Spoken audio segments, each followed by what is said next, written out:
What did we not talk enough about after Saturday's win? Well, we're going to talk about it with Stephen Brooks. Also, I got some overreactions that I have to temperature check against him. Let's go.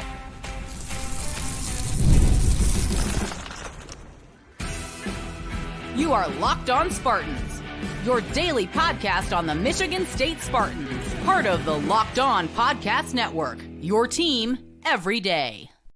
Ultimate College Football Head Coach is a brand new mobile game that is completely free, has no ads, and is 100% playable offline. Begin your coaching legacy today. Spartan friends, Spartan family, Locked On Spartans listeners, thank you all so much for tuning in to Locked On Spartans, your team in green and white 5 days a week. Please rate, review, subscribe, comment below on YouTube what we did not talk enough about after Saturday's game, because, well, that's going to set the table with this conversation with the one, the only Stephen Brooks, who's been on the show 2 or 3 times, I think. It's not a high number, is it, Stephen? Okay. 300, but yes. That's for 300. Right. My bad. So, look, we talked a lot after the game. A lot of it was screaming into a microphone. I was kind of delirious after that game. But, of course, we talked Nick Marsh going for damn near 200 yards. Aidan Chiles, well, yes, he did have 3 turnovers. Looked markedly better in that game than he did against FAU. We are starting to see that floor being raised. We also, of course, talked about Jonathan Kim's game-winning kick. But what else didn't we talk about? Because there was a lot that happened in that game. For starters, this is a really broad talking point, but maybe we didn't give that defense enough credit. Well, yes, there were 3 touchdown drives allowed. One of them started at the 17-yard line for Maryland. Like, they bailed Michigan State out in a lot of situations, held Maryland to field goals or missed field goals. I feel like the defense didn't get enough shine against a Maryland team that put up 50 points against UConn the week before. So, Stephen, take it from here. Is there anything that you really thought was underrated from Saturday's win, or do you just want to make that defense the talking point here? I think some granular things on defense probably, like the defensive line. I mean, Maryland came out with the very first drive, and, like, I don't think they were convinced necessarily about what they saw in week 1. I think they were like, hey, let's find out for ourselves how legit these guys are, because they came out running it right at them. And they never gave up on that run game, which I thought maybe was going to bear some fruit at the end. It really never did. Yeah. But they never gave up, and they were just smacking their head into that brick wall over and over and over. And I thought eventually they were going to pop one in a big moment in the second half. That never happened. So that interior D-line play that I thought was a major concern coming into this year, they're rotating guys in there. They're keeping them fresh. They're all playing pretty well. And this was without Ben Roberts, who gives them a good amount of snaps off the bench at D-tackle. So just the defensive front, there just was nowhere to run. And, the linebackers play into that as well. They're with so much heavy formations, either 2 running backs or 2 tight ends that they were playing. You saw a lot of true, like, 4-3 looks out there, which meant a lot of Darius Snow and a lot of Wayne Matthews, at least compared to the first week. So those guys did their thing too. But I thought the D-line really just clogged up that middle in a way that we've been used to seeing. That's maybe the only thing that hasn't degraded super, super far from, like, we could even say like 10 years ago, even the bad D'Antonio teams at the end were great in the middle of the D-line with Raekwon Williams, Mike Panashuk, Naquan Jones. But even some of the bad Mel Tucker teams were still, like, really good at the line of scrimmage defensively. Now, they had some other issues defensively. The linebackers couldn't cover a soul. The DBs couldn't cover a soul. But their D-line just has been very strong and sturdy pretty much for several years now. And it looks like that again. I would also just say it's fun to watch. It's fun to learn what we're learning every week about Joe Rossi. I mean, the guy, like, he's very adaptable and fluid, I think. It's not just one thing he does. I mean, he's just so multiple in the system. It's impressive, especially considering all the new pieces, but all the new pieces in the secondary. Yeah. I mean, they're playing every coverage in the book. They're blitzing DBs, they're mixing personnel in and out of there. Like, I'm pretty impressed, and I continue to be interested to watch just what he's doing, what he likes, what sort of things he thinks he can do and everything. And so I've been really impressed with that part too, because if you go back and watch, there's more than a couple of examples, I think, of just really interesting stuff going on. And you saw the plan was changing. It was evolving, fluid throughout. Yes. They came out in that man-to-man. It didn't really work too well, so then they start shifting things around. And it's not like they didn't play any more man the rest of the game, but they just mixing things up and changing up the calls and everything. I thought I think he's really good at what he does, and I'll continue to say I think I don't know how much longer I'll be able to say it, so I'm going to say it again. He was a sneaky good hire. Yeah, we'll see how much sort of recognition everything he's getting by the end of the year. But I like what he's doing on that side. You can tell you've been on the show 300 times because that is exactly where I wanted to take the conversation next. Joe Rossi, and I'll do some overreactions later on in the show, but here's like a little appetizer for everyone. I know it's 2 games, but look, we're in the business of overreacting here. Like, that seems to be a really good hire. And I understand, okay, you beat FAU, a team that was breaking in 4 new offensive linemen, and a Maryland team that, sure, you could say, well, they scored 50 points. They were also breaking in 5 new offensive linemen that they've looked pretty good. But just like you said, Steven, it's not just the new parts that came in this offseason that he has to deal with. It's just in these games, too. I mean, Chance Rucker goes down. Dylan Tatum goes down. He's got Avion Gross playing out there for a little bit against Florida Atlantic. He's breaking in Jeremiah Hughes for more than 20 snaps in the middle of the season. So it's not just learning a bunch of new names and players in the offseason. Like, he's introducing guys to big-time reps just in the middle of these games here, just 2 weeks into the season. But you know what? Just like he said, like, fluid with how he calls the games. I think Maryland, they had 6 shots that were 20-plus yard passes. I think 3 or 4 of them were in that first 2 drives. I mean, they said, okay, well, we weren't burning on that yet, but that could be an issue here moving forward here. So they did mix around the defense, and man, it is just nice to see fluidity here. That is what we were promised under Joe Rossi here, and already just 2 weeks in, like, you are getting a guy that is pretty liquid with how he calls the defense. He's not stubborn, which, oh my God, I love to see that personally. I think I'm speaking for a lot of State fans when I say that. So yeah, I know it's 2 games. Great hire though. It's safe to say. The old system was very rigid, is the word. Yeah, very that's rigid. a good one. You know, you kind of leaned on one thing and not a lot of other stuff. I mean, it's not like literally only one, but there was definitely a default plan, and it fell back to that default quite a bit. Yeah, I mean, they're rolling out close to 30 guys on, mid to high 20s on defense every week, basically. Yeah. Like, and they're all on the same page and they're communicating. That, you don't see a lot of obvious breakdowns, at least, through 2 games. So like, that's impressive. And again, they're playing a lot of different stuff. So 20 plus guys all feel comfortable doing all these different things. It's not like, okay, these guys are in, we can only play 1 or 2 coverages here or whatever, or we can't pressure or this or that. Like, a lot of different guys, and they can seemingly all handle whatever he's ready to call for them. So yeah, that's been impressive to get that many guys ready to go and functional on game day in a brand new system for everybody. Nobody has any experience in this system or a leg up on the next guy.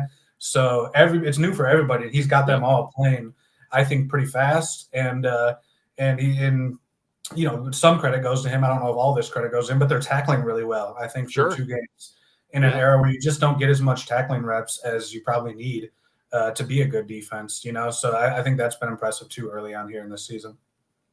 And another thing we were promised too is, while it might not, just go directly to sacks or anything like that, but the pressures that he can get on the quarterback and the confusion he can cause for quarterbacks just by what he gives as a look to that other quarterback. Like, all right, bringing 5 to the line, dropping back 2, so it's only a 3-man rush, or a 4th guy coming out of nowhere. I think they made Billy Edwards a little uncomfortable this game, and they didn't even blitz a ton. Pro Football Focus only has them down for 7 blitz attempts. Now, this is the early grades for Pro Football Focus. That number could be changed here, but nevertheless, it was a bunch of eye candy and window dressing. I know it's very early in the season with a lot of new faces, but he's getting that portion of his defense rolling here pretty early where he's making a quarterback uncomfortable. And this is something we've talked about all offseason. Like, MSU faces a lot of quarterbacks that are either new to their school or just new to starting in general. So the trickier you can make it on the quarterback's eyes, the better. And I think we saw a shining example of that on Saturday.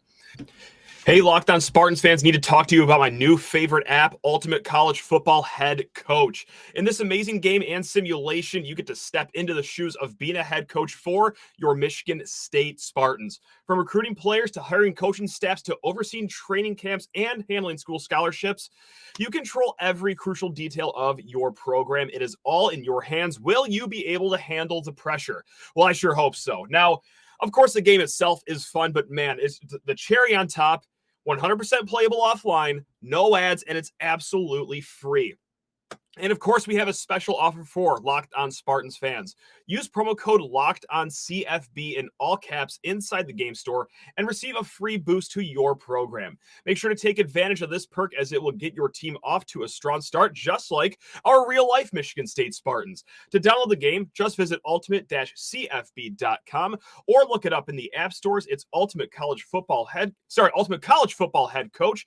Begin your coaching legacy today.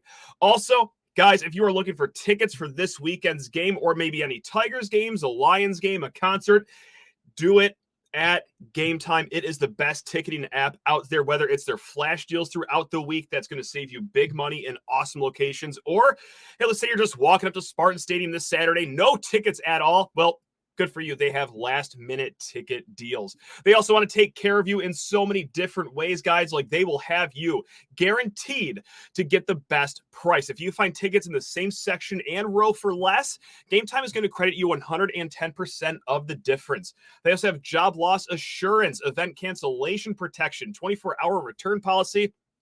Guys, they take care of you over at Gametime. And they also take care of you right off the bat. Take the guesswork out of buying tickets with Gametime. Download the Gametime app, create an account, and use code LOCKEDONCOLLEGE. That's all one word, LOCKEDONCOLLEGE, for $20 off your first purchase. Terms apply. Again, create an account and redeem code LOCKEDONCOLLEGE for $20 off. Download Gametime today. What time is it? It's Gametime.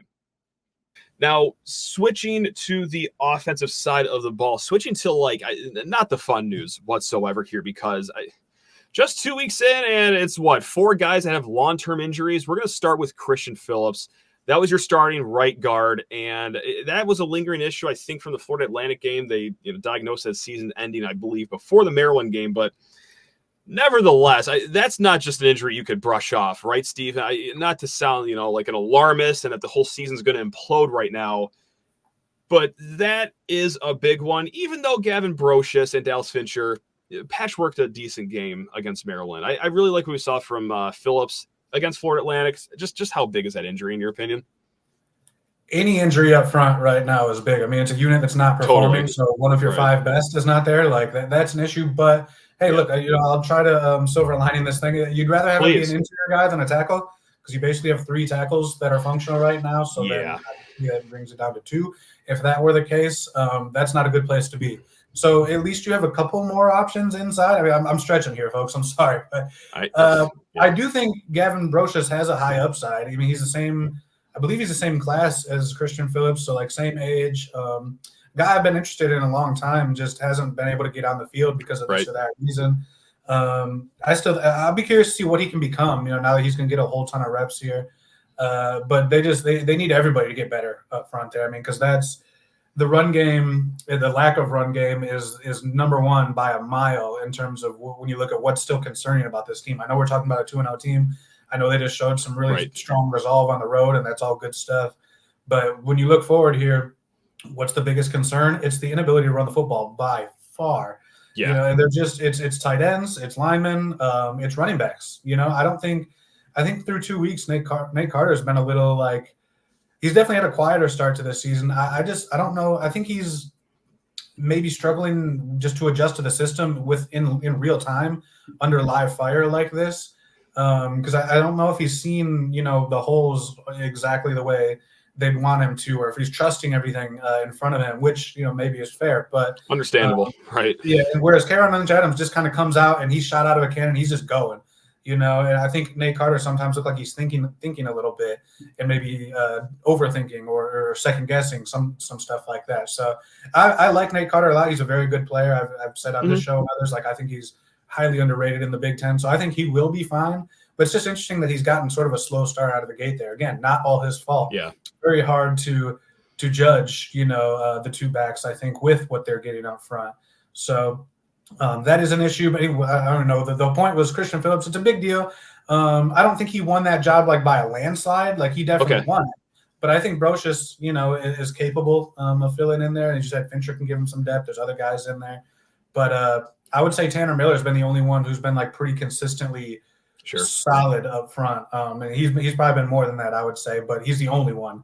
So when you're talking 6 other guys who rotate in there, basically, there's a lot of leaks they got to figure out there, because it's so paramount in every offense, but especially this one. It's really hard to get anything working, and defenses are really going to scale things back and align themselves in a certain way if they know you cannot run the football. And right now they look like a team that cannot run the football on anybody of substance. So that's a problem. And also, real quick, you said 4 long-term injuries. It's actually 5 now. Oh, great. Okay. Smith yesterday said Chance Rucker is also long-term with 6 to 8 week thing, upper body. Not out for the season like some of those other guys, but we're up to 5 big deal injuries right now. I'm already losing count. That's nice. That really shows you how good my head is. I lose count after 4, but that's yeah. Good that we have depth in some places, but yeah, offensive line is just not one of those places where we have experienced depth. You've heard me just cry about that all offseason. That's not breaking news to anyone that's listening to the show here. But with all that said, it's rough in the run game right now. Do you like how Brian Lindgren came out in week 2? Because hand up, this is on me. I was a little overly emotional after that Florida Atlantic game. I was not thrilled with how vanilla it was. I was not thrilled with how many inside runs he called in that game because, well, damn it, it was just not working. This game, though, 39 passes, 30 runs, and, a good handful of those runs came in that last drive when you're just burning clock just to try to get to that last second field goal. That is not the pass run ratio that this staff wants, or at least that they've said they wanted in the introductory press conference, or at least that they've shown back at Oregon State. This is a very run heavy offense, but man, it's almost as if there's a swallowing of some pride here in week 2. Is that because that, oh my, we might not be able to run the ball, or is it just the Aidan Chiles show? We got to let this kid grow. Whatever way it was, I do like the way that Brian Lindgren called the game a little better this Saturday than the previous week 1 game. Agree or disagree? Yeah. I didn't have a big issue with the first game either, to be honest. Because look, so I think as a coach, you're reasonable though. Yeah, you're a rational person. So good. Well, one person's opinion, but yeah. So I think as a coach, you come out of training camp with some certain very strong ideas, but I think these guys always sort of have to prove it live. I think I would hope he came out of camp knowing man, we might be in trouble in the run game. But I at least got to see it against somebody else, right? Maybe our D-line's just really good. Maybe this or that, whatever. Maybe guys just play better when the lights are on, whatever. But coaches always need to see proof of concept. They, we could say it's maybe thick-headed or something, but that's just kind of how it is. So he needed to see that, I think, against a different opponent, and then he could go, okay, crap, we really can't run the ball. That's an issue, So as much as he might have thought that coming out of camp, he really had to see it in front of his face. And when you're going on the road to a conference game the next week, I think it was very intentionally, dialed back in terms of the scope of the offense. They didn't show hardly any of their pre-snap motion stuff. They were pretty fundamental in their formations and elementary in that regard, and a lot of things they were doing. Of course, they have to win the game. They're going to do everything they can to win the game. But I don't think they installed a lot of things that week and rep a lot of things that week that were super exotic or different looking or anything. I think they felt that, and as they should, that you can go in there with a somewhat basic package. You respect Florida Atlantic, but you should feel as a Big Ten team, you can go in there and you don't have to show your entire complement of plays and formations and this and that. So I think that was intentional. Yeah, this next week, they get it to Montori Foster right away after kind of a disappointing. Yeah, right. That part. That first touchdown drive, I think I tweeted this, that was an Oregon State drive, and that was blocked well. That long Nate Carter 30-yard run was an outside zone that was blocked way better than anything that we saw last week. And either the next play or 2 plays later, they run it again, and it's very cleanly blocked up front again. And it was just, play action and bootlegs and a little bit more pre-snap motion. We haven't seen the full Chris Peterson line up in a double tight I formation and shift out to a shotgun 4 wide thing. That's still in the bag, but we saw a little bit more of just shifting around and motioning and stuff to a higher degree this week. So I did like the plan.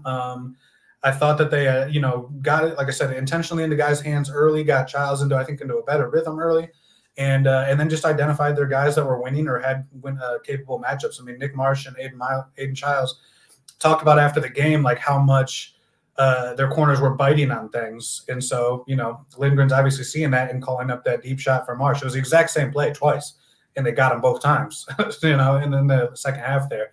So, I think he's a good play caller. I think it just took him some time to figure things out, in terms of what he really can and cannot trust, and then go from there. But a guy in his position, I can't stress enough, when you can't run the ball, that changes the very entire tough formula. That makes things so difficult. And I just think it took some time to realize that. And I think this week we saw a game plan that was tailored a little bit more to that understanding that maybe that some of those consistent gains won't be there. Oh, then I will say, though, at least just real quick on that fourth 2-minute drive, they get positive yardage on 9 straight snaps, which, in winning time, I think that was a big thing. Yeah. At least the running game wasn't proficient, but they didn't have a lot of negative plays like they did against FAU, at least. Maybe it was only a 1 or 2 yard gain, but it wasn't 1 or 2 yard loss or getting hit in the backfield like we saw against Florida Atlantic a couple of times. Yeah. So slight progress, but still, obviously, like I said, the biggest concern, I think, moving forward. Still more to come with our guy, Stephen Brooks. But first, guys, FanDuel, America's #1 sports book. They are here to spice up this football season. If you haven't already gotten in on the action after just 2 weeks of college football, well, what on earth are you waiting for?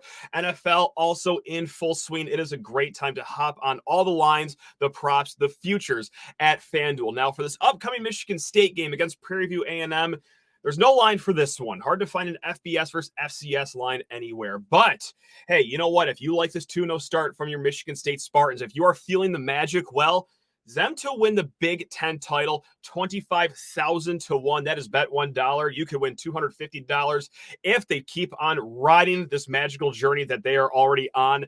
But hey, you know what? Let's put betting aside for now because FanDuel has a little something different too. Now through September 22nd, all FanDuel customers can bet $5 and get a 3-week free trial of NFL Sunday Ticket from YouTube and YouTube TV. Then with the YouTube TV base plan, you'll be able to watch every regular season Sunday afternoon out-of-market game. All you need is a Google account and a current form of payment, and you can cancel anytime. So from bets to NFL Sunday Ticket, FanDuel is here to help you this football season. Just visit FanDuel.com to download America's #1 sportsbook. Also, Spartan fans, if you want to spruce up your man cave, your sports bar, your garage, your bathroom, wherever you want to throw this team ticker sign, you got to do it. If you're watching on YouTube, this thing has been behind me for almost a year now. We get plenty of compliments on this sign. For those listening on the podcast, you're probably wondering, what's he talking about? This is like a countdown sign. You'd see at a sports bar, except it is juiced with so much steroids. It has stats, it has rankings, it has weather reports for upcoming games. It is everything you need and more, all in a sign that is just 1.5 feet by 2 feet wide. Doesn't take up a ton of space, but it will be the talk of your room wherever you're watching these games. Football, men's and women's basketball, baseball, soccer, softball. They got all the stats, the schedules for everything going on in East Lansing. There are 2 different versions of the MSU team ticker sign to choose from. You can go with I got the gruff Sparty mascot right behind me or the MSU helmet. Guys, it is an awesome item and they have a great promotion going on right now. Team Ticker is the one-of-a-kind sports sign. Go to teamticker.com and use promo code LOCKEDON. That's all one word, LOCKEDON, to receive $50 off your Team Ticker purchase. Again, that is teamticker.com. Overreaction time. Look, I'm just going to hit you with this right now. You tell me if it's whack or fact. Nick Marsh, is he wide receiver 1, even at the spry age of like 17 years old as a true freshman? Did he do enough in that one game to, hey, this is actually your top alpha in the room moving forward here? Or are you going to give the nod to guys like Montori or Jerron Glover right now? I'm going to, by season's end, yes. I don't think like this week, they're probably like treating him like that. And I don't think they really like look at it like that anyway. Like, all right, you're going to get the most targets, you're going to get the next, this, like, I think they're going to look at the matchups and what schemes they like. But at this point, I'm thinking by the end of the season, yeah, I think that could be real. The kid is advanced. He understands the playbook. They trust him. And he can physically go win. He's built to go win on those deep balls and everything. And Aidan Chiles trusts him. I know that. Brian Lindgren, Courtney Hawkins, and now Jonathan Smith, they all trust him. So we're going to see a lot of him. And yeah, I think by the end of the season, we're probably trending that way.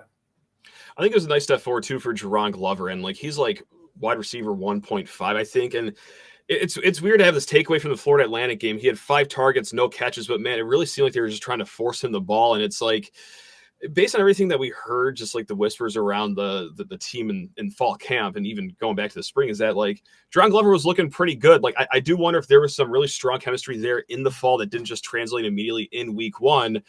And he certainly had no shortage of targets for him in the next game, of course, in Saturday's win. 8 targets, 6 catches at 84 yards. So that really took a big step forward, too, because there was a lot of frustration in that connection for Friday. And I think the frustration was, what the hell's going on here? Like, this were great in fall camp. Why is it so slow to start? But Yeah, I mean, it wasn't just Nick Marsh that had obviously a massive coming out game, but Deron Glover took a big step forward too, which I liked. Overreaction number 2, and this is a reaction I've had the entire season. Maybe you're different because I forgot your preseason expectations, Steven. Did you have a record or no? I swear I'm not trying to put you on the spot here. No. I ended up going. I ran into a time crunch and didn't do like a full blowout game by game. Here's my reasoning, but on our VIP message board, I just put a little blurb that I had them 5-7. Okay. Well, I've always thought this team is going to be a bowl team. 7-5 was my record prediction.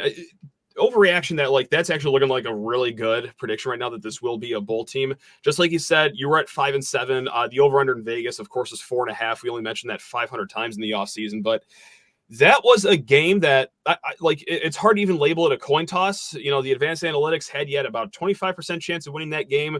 Vegas certainly didn't like you to win that game as 9.5 point underdogs. You stole one there. That wasn't even one of the coin toss games that we'll see in November. For me, that's just enough to reiterate the point that I think this is a bowl team, but where are you at right now? Are you kind of trending more towards 6-6 or 7-5? A little bit, yeah. I mean, I did in my 5-7, I did have them winning that game at Maryland. But gotcha. I do feel, I think you're probably closer than I am right now to being right because a little bit because of Michigan State, but mostly because of others. I mean, has Oregon impressed anybody? Raise your hand. Has Iowa impressed anybody? Raise your hand. How about Michigan? They look like they looked great Saturday. I liked watching them Saturday. I think they look just as good as they should look. So that's my take. Sure. So not to take any credit away from Michigan State, I think they've been more impressive in some ways. Like I said, the interior D line has impressed me, but then I thought that would be an issue. I thought the O-line, the run game would be an issue. That has been, so there's been a little bit of both. Thought Chiles would be sharper than he's been. Obviously his highs have been extremely high. Oh, yeah. There's been way more lows than I expected. So anyway, when I look at that and I think, they could be a bowl team or, they could win more games than I originally thought. There's some of it's on Michigan State, but a lot of it's on that schedule that just looks different now. Like I said, Iowa, Michigan, and Oregon no longer look to be threatening the same way. I mean, Iowa's coming into Spartan Stadium, coming off a bye for MS. Michigan State's coming off a bye for that game. That now looks like a gettable thing. And Michigan, hasn't shown anything that they're going to be yet. They have time to figure it out. They have a lot of talent, all that, But through 2 games, they haven't shown to be this massive threat either. So the schedule doesn't seem to be the same type of beast that we once thought. And now Boston College looks like maybe the second hardest game on it. No kidding, right? I know. Who knows? Yeah, we'll see. This might be just like a coward comment right now, but it's truly what I feel. I'm not at predicting a win over Michigan just yet. That's still a defense with at least 2 first-round draft picks, maybe even a little more. Yes, they don't have a functional quarterback, but do you need one if you're Michigan in that game? Nevertheless, I think it's more realistic than not, but right now I still feel like Michigan has the advantage. I'm sorry that's going to upset a few people. Oh, of course. But it seems more gettable than it did. Certainly. Oh, I think in the preseason, I think I gave it I threw out 6% chance to win or something like that, which somehow did a really great job of upsetting Michigan State fans and Michigan fans. The State fans didn't like that I was so low, and the Michigan fans were like, "Oh, Sparty, that's 5% too high." I don't know, man. I don't know how after 2 weeks that can't go any higher, at least in the double digits for confidence. But I am feeling like I kind of confirming what I thought about this Iowa game too. Of it's going to be a race to 20 points, especially off a bye week. Homecoming in Spartan Stadium. You have great special teams like we just saw on Saturday. So I feel pretty good about that game still. Now let's get to the third overreaction here. We're going to go individual right now because obviously Nick Marsh, he had an incredible game. No one saw that coming, even as high as you were on him. Other than Nick Marsh, though, so far the surprise this season, I think, is a guy that's actually a very familiar name. A guy that already cemented himself as an MSU legend back in 2021 with his interception against Michigan, but I got to say, maybe this is just, I'm an idiot. Chuck Brantley, I thought that he was a fine player. Good depth piece in the secondary, gets hurt a lot. Even when he plays, he's serviceable. He's fine. I think he's been more than fine so far this season. He's obviously starting. The coaches are seeing that too. I think he has had a really strong start to the year, stronger than I ever thought that he would have. So right now, he's my biggest surprise for the season outside of Nick Marsh. Are you seeing the same thing with Chuck Brantley, or is there even a player that sticks above him for you as far as biggest surprise? I can't think of of a bigger one, probably off the top of my head. No, that's a great pull. I don't know if I would have thought of Chuck, but yeah, absolutely. He's been very quietly sound and solid out there. I mean, no one can get rid of this guy. You know, the last staff wanted to recruit over him and get rid of him. This staff, I don't think had the greatest, initial thoughts on him. He's inevitable. You can't get rid of Chuck. All 165 pounds of him. You know, he just has a way of sticking. So, and then he ends up in the rotate. He ends up on the field and he makes plays, and you're like, why are you trying to throw this guy in the garbage? So good for him for sticking it out. Good for the coaches for recognizing, he can help you and everything, I guess. But I mean, that's a great pull. I don't think I would have thought of that. In terms of like surprises, Darius Snow has looked okay too. I got to say, he had like 20-ish snaps. He had a direct impact on that Chuck Brantley interception actually against Maryland. But it's like it's so good to see him out there and playing like a real role. It wasn't just kick return, or whatever like that. He was really, and that's due to Maryland. Like I said, they were either playing 2 running backs or 2 tight ends a lot, so that's what you're going to get, that third linebacker. But so cool to see him out there playing like legitimate, meaningful roles, not just some garbage time mop-up snaps. So happy for him. Hope he can continue to stay healthy and just sort of stay on his trajectory there. Chuck Brantley's a great pick though. I mean, the only collectively, as I've said, the D tackle play has just been better than I thought. So that's probably one of the bigger surprises for me. But that's the only other thing I could think of that would compare. Chuck Brantley's a really nice pull right there. Hey, thanks, man. Appreciate that. Folks, we will be back later on. We got Chase Glasser coming on tomorrow's show. We got Brian Lewerke on our pregame Friday show as you drive up to Spartan Stadium to catch the fever of your Michigan State Spartans versus the Prairie View A&M Panthers. I learned today, Stephen. Learn something every day over here. But yes, guys, hey, you already know what it is. Locked On Spartans. We do this 5 days a week. We seemingly do 4 days a week with the only Stephen Brooks of 24/7 Sports. So, Stephen, can't thank you enough for being such a great friend of this program, always being generous with your time and your knowledge. And, folks, let's talk about your time, too. Thank you so much for listening, for viewing, whether it's your first ever time watching or your thousands. I really do appreciate all you guys out there. Until next time, hey, take care of yourselves. Love you all. Go Green.